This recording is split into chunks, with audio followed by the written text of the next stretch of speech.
Today we're going to do a video on the 5 best things I did in my 20s. Now look, I've done a bunch of things in my 20s, but I wanted to run you through everything that I feel I did right. So again, this is just a man on YouTube talking about his successes and failures, and you can take what you feel is relevant and you can ignore what you think is not relevant. Because that is exactly how social media should work. Ready? Here goes. The first thing which I really thank my stars for is going to HOSTEL. I was not always a confident person, right? And I was not always a person who had that figure it out mentality.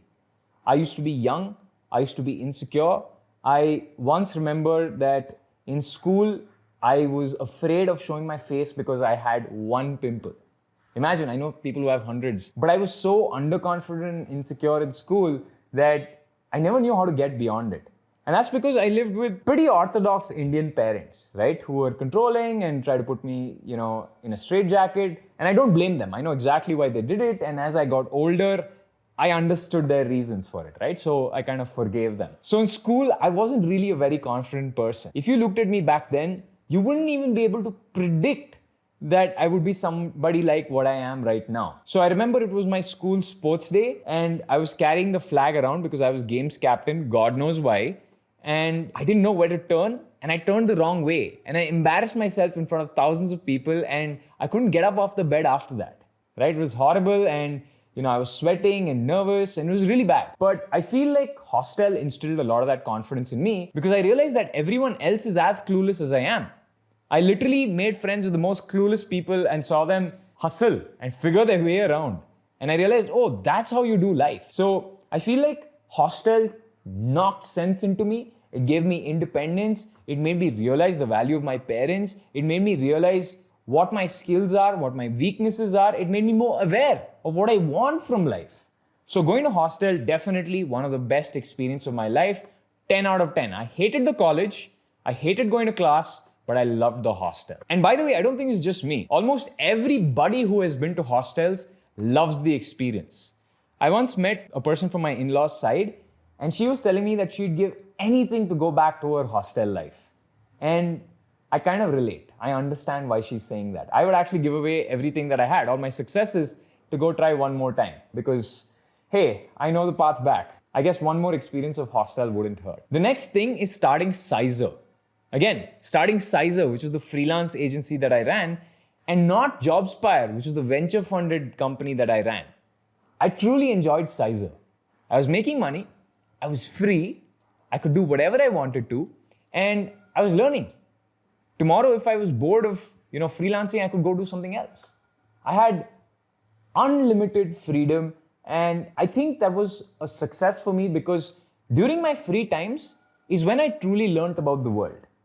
Right? I spent a lot of time just snooping around, understanding what crypto was. Yeah, all the way back then in 2014, I figured out what crypto was, managed to invest in some Bitcoin, managed to, hedge my bets, figure things out basically. And, just generally chill, right? Because when you have a little bit of money and you have freedom, you can figure anything out.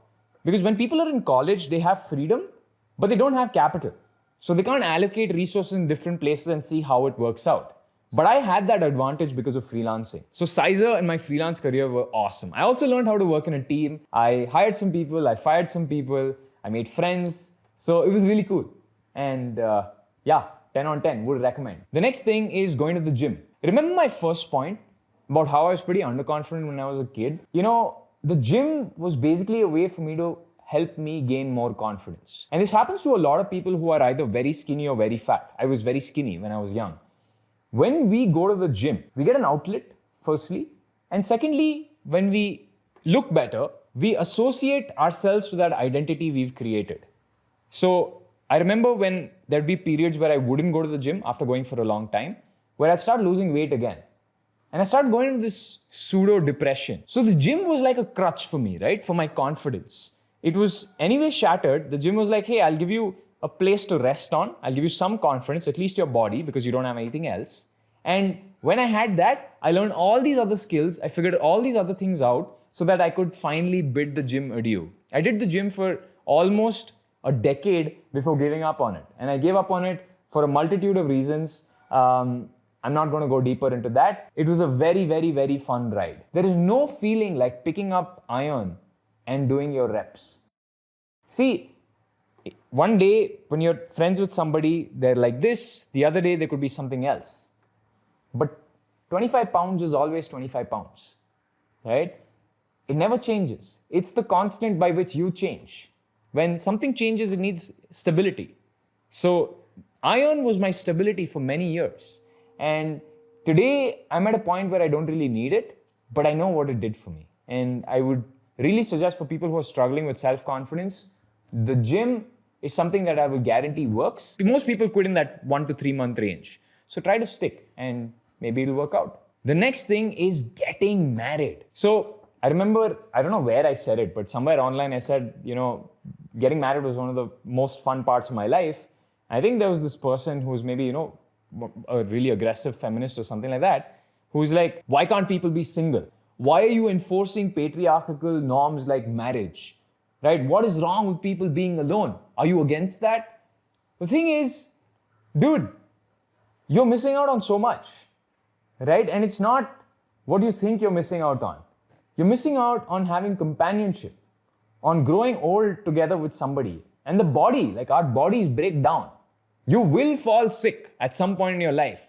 Having somebody with you, going through the thicks and the thins, knowing that person is not going to leave, or even, 10, 30, 40 years later, if that person leaves, knowing that you had a great run with them is beautiful. Being married to somebody and going through the thicks and the thins, and trust me, life, as you get harder, it kind of goes into hard mode, right? You will fall sick. You will have issues, right? You will go into depression. Having somebody there for you and being there for them is just wonderful. It's like having a companion. And here's a tip for marriage, right? You don't have to marry the prettiest person. You don't have to marry the most well-off person. Marry your best friend. Marry somebody who you can go to the park with and just do normal best friend things, right? For me, my best friend, my wife, is a lot like how my male best friend would be. I do pretty much the same things plus some more, right? So I feel like having a best friend living with you, sleeping with you, whether you fight, whether you're happy, whether you're angry, whether you're sad, there's somebody with you. And I think life is about having that companionship. It's fun. Now, I've lived many years alone, right? So I'm not saying that being alone is bad. When I say one thing, I don't mean the other is bad. I'm just telling you this is a good decision I made in my life. And I've been single for a very long time. So I'm telling you from a place of experience that this is slightly better than that, but it's up to you. If you guys are happy being single, or if you guys are happy being married, or if you guys are happy in something else, good for you, right? No problems. I'm just telling you about my life. You take from it what you want to. Now, the last thing, and this is going to piss off people, okay? The last thing is learning how to code. Learning how to code gave me a great freelance career. I wouldn't have been able to bill $150 an hour if I did not know how to code. No other skill would pay that much, even on Upwork, even today. Learning how to code allowed me to start JobSpire. I raised capital on the fact that me and my co-founders back then could build great products. Even today, when we raised, millions of dollars, I raised it on the fact that we can actually build great products. And I've hired great engineers and they respect me because they know I've built products in the past. They know because I can code, we speak the same language. I've seen what it's like when non-tech founders try to hire engineers. It is so difficult for them. It's still possible to do, but you can make life a little easy by learning to code. I can make games. I enjoy making games, and I can do that because I know how to code. I can speak to machines. I never feel uncomfortable in this ever-changing world. I feel at home, right? I feel like no matter what the world goes to, because I know coding fundamentals. Tomorrow the languages that are popular might change. Tomorrow the frameworks that are popular might change. But I'm ever adaptable, right? Because of the fact that I know the basics and I'm experienced with 1 or 2 languages. And I know that same experience can be translated to the next one.